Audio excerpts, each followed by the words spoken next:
Hi, Linny. Hi, Nancy. Welcome to episode 97 of the Front Porch Book Club. The Front Porch Book Club is a podcast that meets twice a month. We like to dig deep into the relationship between characters and the worlds they live in. Grab your book and iced tea and join us on the front porch.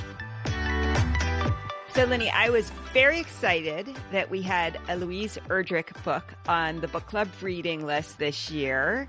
We are reading The Mighty Red this month. This is her latest novel. It was published last year. Quite a number of years ago, I read her book, The Bingo Palace. It was published in 1994, and I really loved her writing. I really loved her point of view, her perspective, the way she brought a contemporary lens to the experience of living in the northern Great Plains. So I've been really happy to read another one of her works. The Mighty Red is a New York Times bestseller, a Read with Jenna book club pick, and a finalist for the Kirkus Prize for fiction. Well, you know, this is my first book, as you know, that I've read of hers because it's the first book of everything that I've read. She also, Nancy, received a Pulitzer Prize for fiction. Yeah, so she is the real deal. Yeah, and a National Book Award. Mm-hmm. She's quite accomplished. Many of her writings center around like where she lives and the Ojibwe people, which is an indigenous tribe up there in North Dakota. Right. She grew up in North Dakota to a German-American father, and her mom was half French and half Ojibwe. Her father, Catholic, and her mother was, I guess, influenced by the religion of the indigenous people there. Yeah. She was the eldest of 7 children. And she says, and I think this is so sweet, that her father was her biggest literary influence because he gave her a nickel for every story she wrote. I love that. That's fabulous. I mean, talk about encouraging your child. Yeah. That's really wonderful. Yeah. Well, we are going to get into parenting in this book because the theme of moms is a big theme in this book. Yeah, when you talk about her identified influences, her dad, her Catholicism, her mom's native practices and beliefs, I think we see all of this in The Mighty Red. When the novel opens, Crystal is on the road. She's a sugar beet hauler. She's listening to talk radio late at night. She's taken a semi full of beets to the processing plant, and she hears who she's sure is her neighbor, and she is correct, call in and ask the guest how to thank her son's angel who has saved her son Gary from death multiple times. So we kind of understand there's some mysterious accident that he was saved from, as well as some other things. But most recently, this mysterious accident. And everyone in town knows about it. And eventually, we learn that some of his football teammates were killed in this accident. Crystal's daughter is Kismet Poe. She's a classmate of Gary's. And this opening, I thought, sets up one of the really moving themes in this book. And for me, it's the love moms have for their children and everything moms do to try to ensure their children's happiness, and also trying to really support their growth and independence. For example, Crystal has stayed with Kismet's father, Martin, really for Kismet's sake, because Martin is feckless. He is in community theater. He basically makes no money. And he's a very selfish man. Yeah. So Crystal has also poured her life into making Kismet's life full and supporting her despite her dad's failings.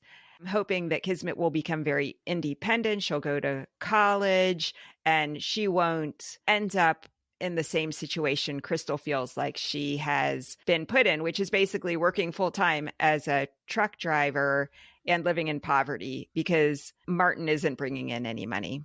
And then there's Gary's mom. She loves her son so much. And we come to understand that Gary has been going through some depression since this accident.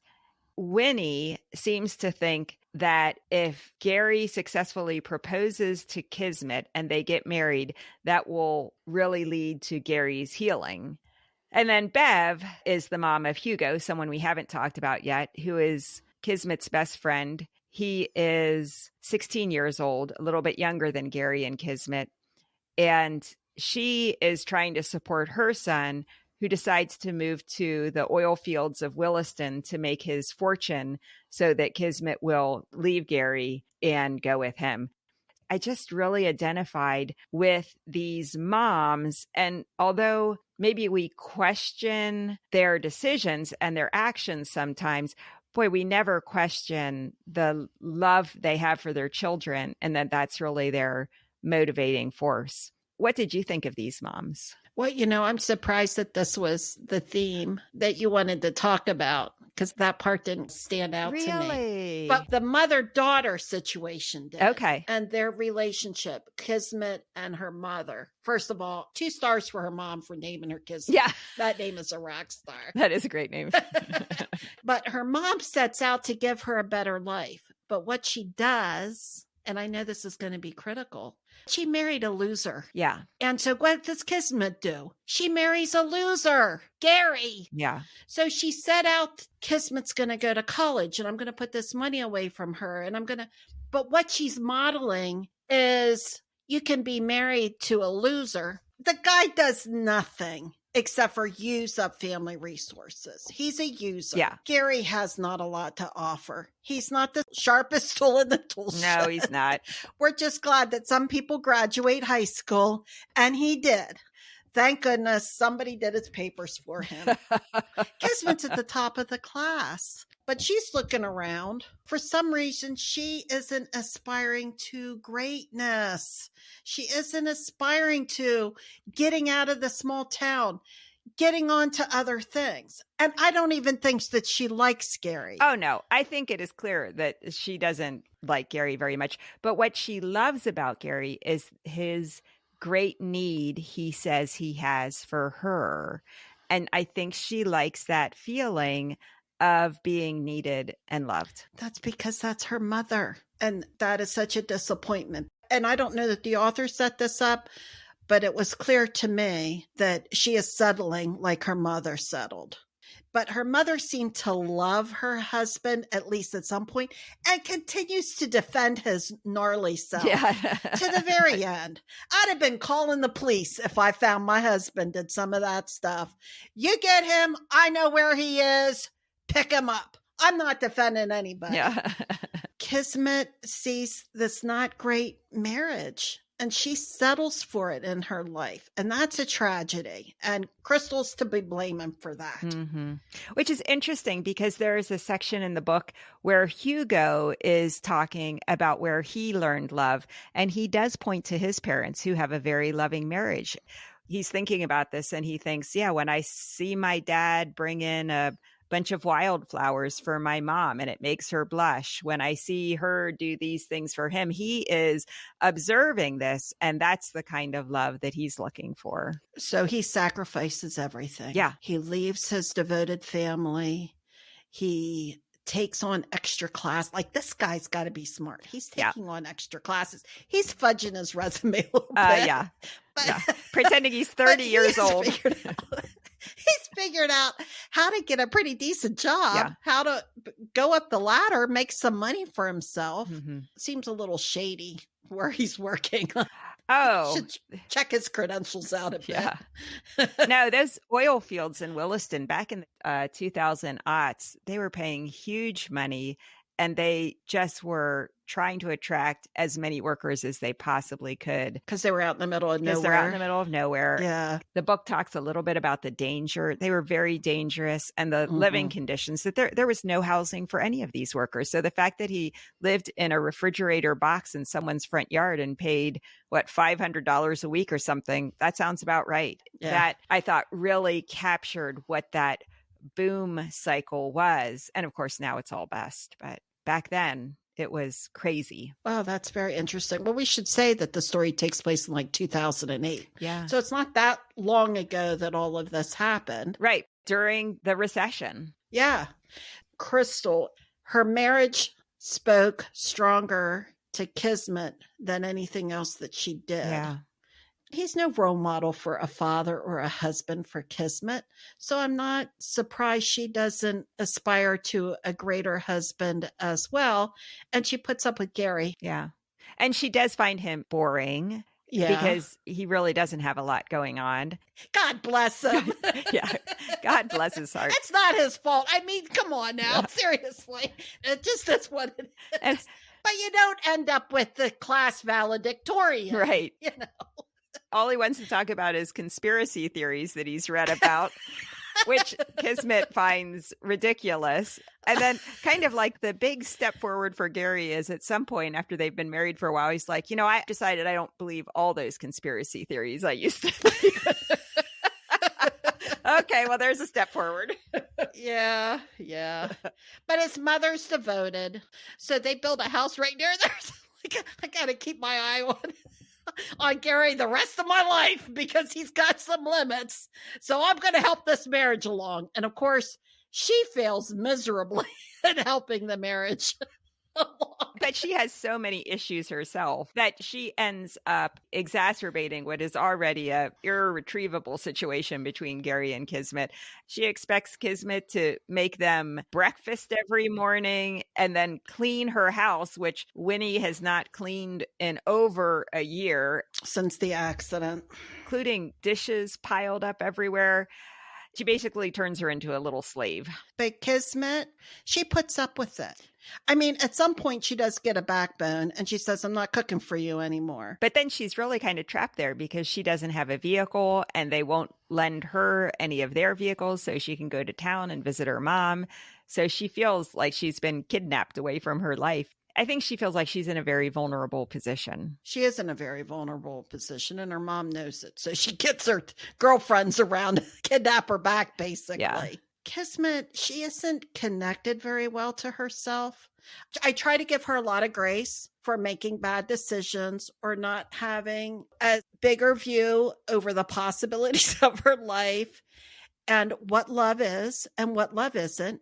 And you might love many people, Kismet, but we don't have to marry them all. Mm-hmm. It's a lot more than what your small little world is about. And her mom's right. She should go to college. But what do? Your daughter wants to marry Gary. There was a lot of humor in this book, the humor of everyday life and the recognition of the foibles of human nature. Yeah, that's a good way of putting it. I like the small town ladies talking and into everybody's business and everybody knows everybody. Yeah, you can tell Louise Erdrich grew up in a small town because she understands how small towns work. One thing that we haven't talked about is the love for the land. I think that in this book, Erdrich does a really interesting job leading us to interrogate the impact of large-scale monoculture that Gary and his father are engaged in. So they are growing sugar beets. And so what is that doing to the soil? Winnie is still grieving her own childhood. She grew up on her family farm, and it failed because of Reagan-era agricultural policy, but her farm was much more... like eco-friendly. Yes, much more eco-friendly than this kind of monoculture farming. There are sections throughout the book where we learn how the soil in Gary's farm has really degraded and can no longer grow any crops except those genetically formulated for that soil. And also how that soil can no longer even really absorb water. And then in contrast, there's Gary's best friend, Eric. Eric and his folks are trying to restore soil health at their farm. And we learn about what their farming practices are all about. So I thought that whole aspect of the land, the soil, what's happening to the land, she talks about a lot of the chemicals that are required for large-scale agricultural operations and what that's doing to the people as well as the water. What did you think about those aspects of the book? Nancy, I have to tell you, I was lost. Oh, were you really? I had to go back and try to figure out what a sugar beet was. I live in the Northeast. I'm like, I thought sugar came from a sugar cane. What are these sugar beets? So I had to research sugar beets to find out that sugar does come from sugar beets. I've not known this. I thought it came from sugarcane. Not in the United States. I had no idea there were these I'm like, what is she? Sugar beets? What are those? Like, I've heard of them. Mm-hmm. I had no idea sugar came from them and that they were processed here in the United States. I thought Hawaii was taking care of all of this for us. Because she goes on a little bit about sugar too, and who's eating sugar and it's no nutritional value and all this. And I'm like, exactly. What the heck is she talking about? Yeah. Okay, maybe sugar is not in the food group, but we need sugar. Anyway, I was a little lost, but I appreciated what she was saying. Winnie has some great ideas that her husband is not listening to. No, he is unwilling to entertain any of her ideas. And yet her dad was a successful farmer, and she has some valid points to make, but the soil isn't good. Kismet even has to bring in soil so she can have a garden. Like, that's bad soil. Yeah. When you can't grow a carrot in your yard. Right. So it's not good soil that they're using. Right. And it used to be good soil. It's been degraded through these agricultural practices. So then they start dumping all this stuff on it, trying to get it to fertilize and be good. Yeah. And then now we don't have birds that are flying around like they used to. And you can tell the environment is being damaged at some point. All right. So kind of a subplot here, the church funds. Everybody in the community is contributing to the church funds. Crystal contributes what she can. Gary's parents are contributing what they can. And everybody knows how much is in the church funds, and it ain't there. Because Martin has taken off with it. Now, this is surprising to Crystal and Kismet, because they don't think he's very organized. Right. And the follow through really isn't there for him. So, like, how did Dad pull this one off? But it's a small town. So the small town does kind of take it out on Crystal for a while, and Kismet just for a little bit. Like, did they know what was going on? Hey, she wore something different today. Did she have a little bit of that church funds? Because I see her in new pants. Now, only people that live in a small town know stuff like that. And then to make matters worse, the priest at the church is good friends with Martin, who took off with the funds. And he comes over to the house and, well, he's so distraught over this. That he keeps coming over to the house and commiserating. And now, not bad enough that you have to take care of Martin when he shows up. Of course, she doesn't have to, but she does. Now she has to take care of the priest and pull him back together again because he's a basket case. And she ends up taking care of the FBI agent who's surveilling the house. Yeah, she's got a lot of men in her life that she feels the need to take care of. Like Kismet taking care of her man. She shouldn't be taking care of Gary either. His needs are far more better than Kismet can handle. Yeah. Oy. I think that thing with that FBI agent, I'm thinking she's looking for the next guy in some ways. Can you get out of this small town? The world is bigger than just like the 5 men that live here. No. Let's see. She looks around and goes, well, there's a guy over there. Like, come on, Crystal. Spread your wings. Yeah. We talked a little bit about the author and her diverse marrying Catholicism with Native American practices and sort of this blend. What did you think of the theme of faith in the book? It's just a little thread. I thought that in this book, it was a little less about faith, the way that I think of faith, and more just about allegiance to the church as an institution. People weren't too much talking about spirituality, beliefs. It was more of an allegiance kind of thing. The center of the community. It's like, well, this is where our church is. This is where we're all members. This is where we gather. This is what we do. But we're going to go partying on the weekend. Right. Gary and those guys are drinking beer and smoking who knows what up there in those woods. I don't know that I would say that the church seems to change anyone's behaviors or maybe even beliefs. It's just a social center for the community. Yeah, that's where we go. I want to ask about Gary's ghosts. Oh.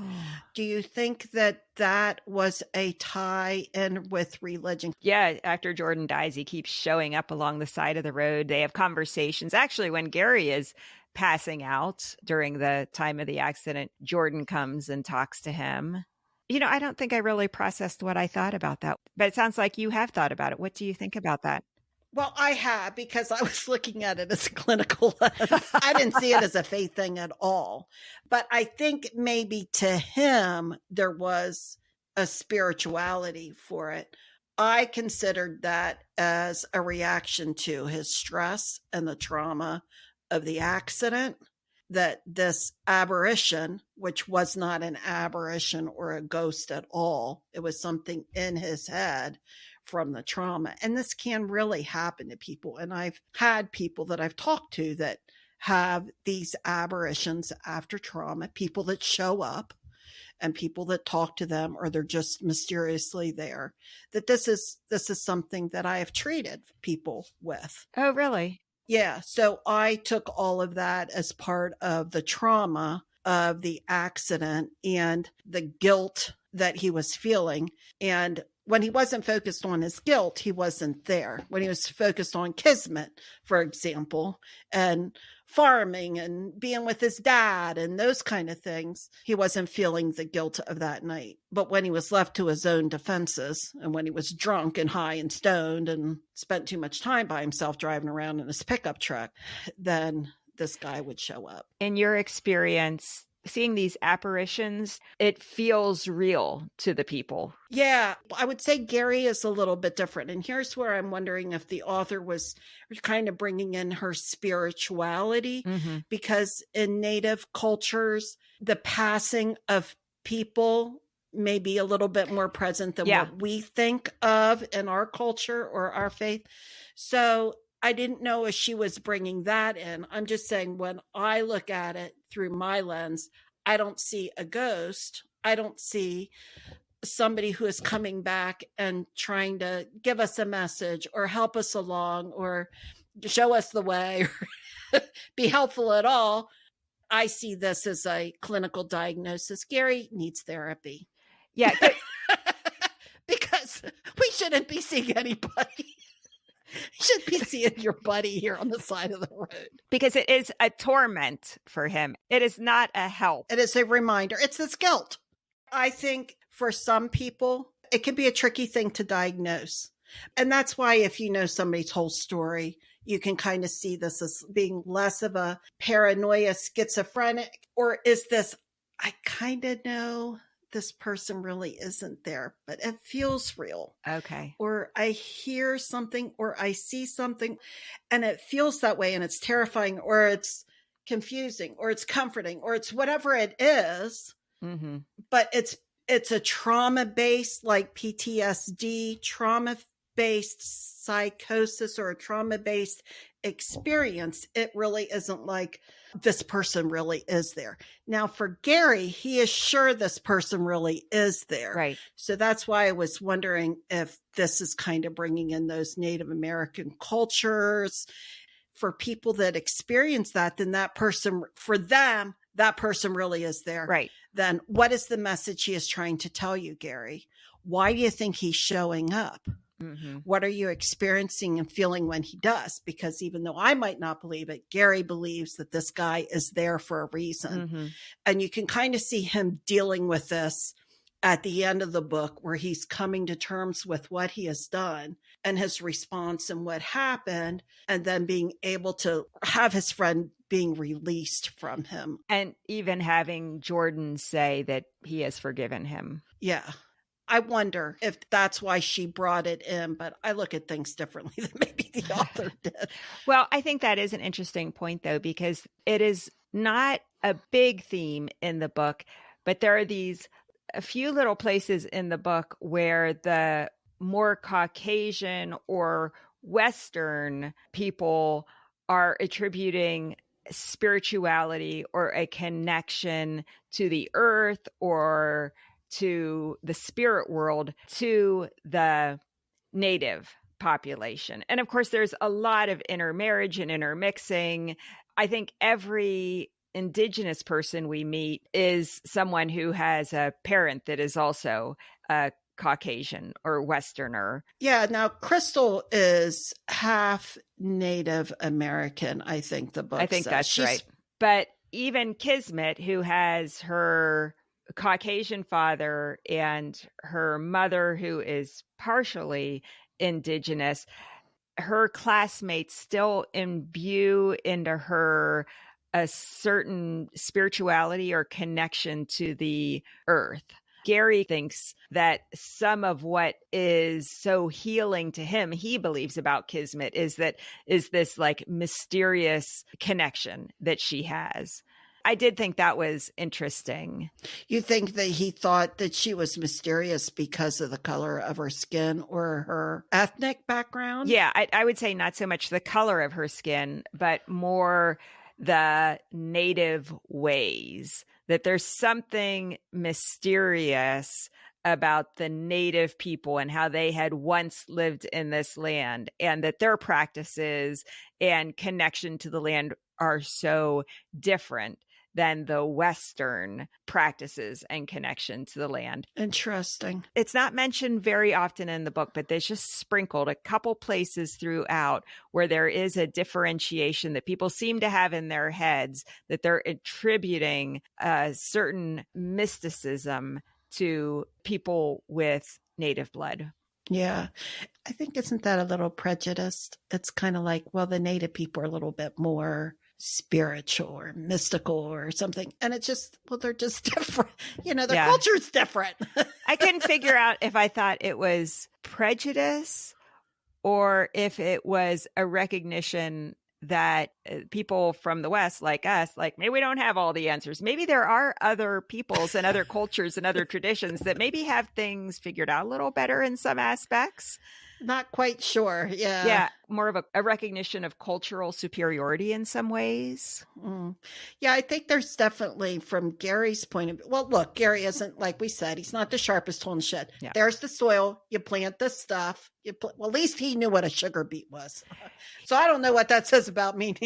I didn't even know sugar came from sugar beets. But you do exactly what Monsanto is telling you to do. You're just following orders. Monsanto tells you to do this, well, then you go do that. And I think maybe Kismet and native cultures saw more of the living things around them and more of a spiritual nature than Western society. I would agree with that. And certainly like the native agricultural practices with the three sisters, they have more of an understanding of replenishing the soil, not just using the soil, but how do we, through our practices, replenish the soil? I don't know three sisters. It's the practice of planting 3 crops together that have beneficial properties that also replenish the soil. So what did you think about the book being called The Mighty Red? That comes from the Red River. It's the boundary river between North Dakota and Minnesota, and it flows into Canada. The little town Kismet lives in Tabor, and all the farms in the area are in the Red River Valley of North Dakota. So that's like, this is a real area, the Red River Valley. Tabor is a made up community. Erdrich calls the book The Mighty Red. And she says in an interview about growing up in the Red River Valley, and I quote her, "The river was always there in every way. We were always living with its floods in the spring, where we would walk through the lower parts of the town and there would be fish in the water. And if you pulled up a sidewalk, the earth was so dark and black and fertile because of all that sediment that had been deposited there over eons, or millennia anyway.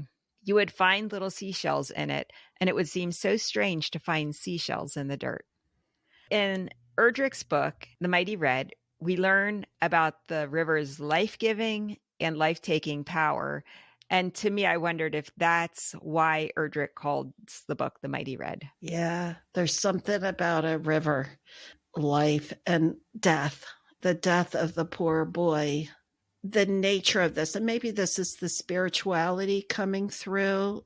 The water is a part of life, and that water has been cutting through that land, bearing sediment of soil for thousands and thousands and I guess hundreds of thousands of years or whatever. Yeah. And that's part of the landscape and the culture that continues to affect the people that live there and their lives. I mean, it is a beautiful part of that town and the story. And it makes me think of our author last month, that life and water and the interaction between nature and human, and we all live off of the land, and there's this symbiotic nature between us and nature, and this relationship that happens between us and nature that affects one another. Mm-hmm. And I thought that was partly spiritual in this book, especially the life that it brings. It can bring good soil that can feed us. It can bring fish that can feed us.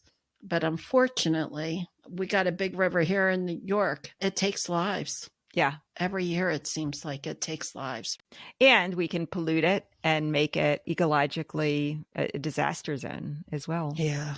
That needs tended after.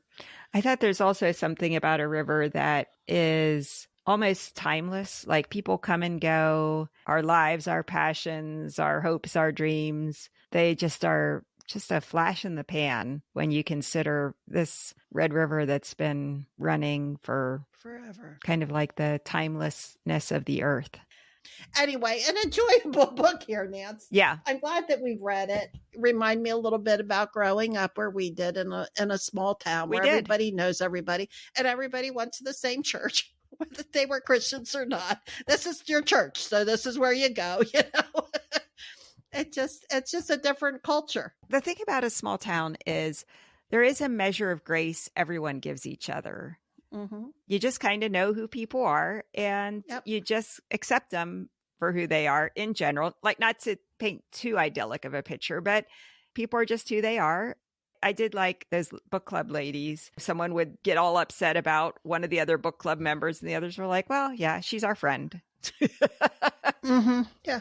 You know, it's different when you're in a small town. These are being your neighbors your whole life. So you might as well get along. You know? Exactly. Like, they're not going anywhere and you're not going anywhere. So you kind of have to make a way and be flexible with each other because you're going to see and your kids are going to go to school together. Absolutely. And you're going to be showing up at their birthday parties. Like, these are the people that you have to get along with your whole life and for generations to come. So, I mean, you're singing next to them in the choir. Your kids are going to end up getting married to each other. There's no escaping it. Yeah, you got to figure out a way to get along. I thought it was a good book. I enjoyed it very much. I think fiction is my favorite. Ah. Now that I've had to read all these books, now I'm like, I think I have a favorite genre. Nice. And it will be fiction. All right. I like that. Oh, I have to say this, Nancy, because I'm done talking about this book until next week. Yeah. I needed to let you know that one of my favorite books that we did, now there's a series out. It's called Six Schizophrenic Brothers. Really? So that was Hidden Valley Road. I think this was our first year on this podcast. We got the author. Yeah, Robert Kolker. A very interesting book. Still probably my favorite book that we have done. It was a nonfiction book, let the record show. I know, really. I think my all-time favorite is The Hidden Valley. Mm-hmm. There is a series on TV. I think it's the Discover Channel. I'm not sure. Yeah, we'll put it in our show notes. Yeah. Oh, it's very good. They interview the family members. Oh. Some of the boys with schizophrenia and some of the kids that do not have schizophrenia. And they really do a good job of blending in all the components of this very thick book. They bring in some of the research. They bring in some of the older ways of treating schizophrenia with some of the new. So you get all of that. You get the pharmacology and the treatment, which was a very important part of the book, I thought. Mm-hmm. But then you get all of the family dynamics through it. And when did each of the boys develop it? And how did that impact the later ones that came up through and all of that? So it does a really good job. I think there's 3 episodes and they're just like an hour each. Okay. The editor did a fantastic job at putting the right pieces of the puzzle together for this. And it is very, very good. Good. We'll add a link to our show notes about that so people can check that out. Well, everyone, thanks for listening. Our website is frontporchbookclub.com. Our episodes come out twice a month on the first and third Wednesday of each month. See you next time, Linny. See you, Nance.